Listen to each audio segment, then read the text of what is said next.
MCTV চ্যানেলটি subscribe করে পাশে থাকা বেল আইকনটি বাজিয়ে দিন। আমায় ভালোবেসে আমার দেহ বুক করা পুরুষটাও আমার নামে বদনাম লটায়, আমার নাকি চরিত্র নষ্ট। তুমি স্বেচ্ছায় এলে, স্বেচ্ছায় চলে গেলে, মাঝখানে একটা জীবনে ক্ষত উপহার দিলে। দেখো না, তাতেও আমি খুশি। আমি কখনো ভাবিনি এত অল্প বয়সে জীবনের সব আনন্দ সুখ হারিয়ে যাবে।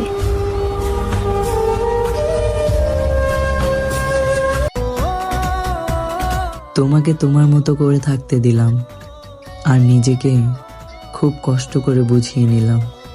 আর বিরক্ত করব না। তোমার জন্য আমি নিজেকে পরিবর্তন করেছিলাম। দিন শেষে তোমার পরিবর্তন দেখে আমি নিজেই অবাক হয়ে গেলাম। এখন আর কোনো শখ নাই, কারণ শখের মানুষটাই তো আমার নাই।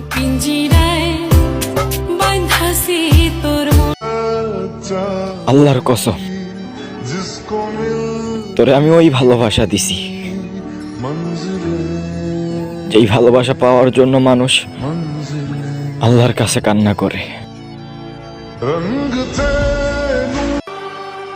দেহ দিয়া যদি প্রেম হতো, তাহলে পতিতালার মেয়েরাই পৃথিবীর শ্রেষ্ঠ প্রেমিকা হতো। শারীরিক সুখ সবাই দিতে পারলেও মানসিক সুখ সবাই দিতে পারে না।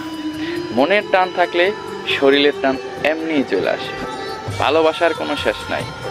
ভালোবাসা বয়স, সিনিয়র জুনিয়র, বিবাহিত অবিবাহিত দেখে পায় না। মনের টান থাকলে ভালোবাসার সৃষ্টি হয়ে যায়।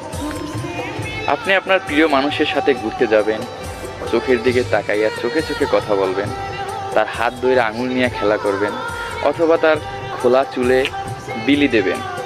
এটাই ভালোবাসা। শীতের সময় মাঠে বৈশা সামনে আগুন জ্বালাইয়া একজনের কাঁধে আর একজন মাথা রাখবেন, চাঁদ দেখবেন। এটাই ভালোবাসা। সমুদ্র সৈকতে যাবেন, হাতে হাত রাইখা পানিতে হাইটে বেড়াবেন, চরে হাইটে বেড়াবেন। এটাই ভালোবাসা। আবার কখনো কখনো রাগ অভিমান করে দুজন কথা বলবেন না। এটাই ভালোবাসা। আবার কখনো কখনো তো এমনটাই হয় যে মনের মানুষ কাছে আসলে তার অস্তিত্বটা ফিল করে। এটাই ভালোবাসা। রাগ অভিমান, ঝগড়া, হিংসা, রেশা রেশি সব কিছু নিয়ে ভালোবাসা, কিন্তু ছাইরা যাওয়া যাবে না।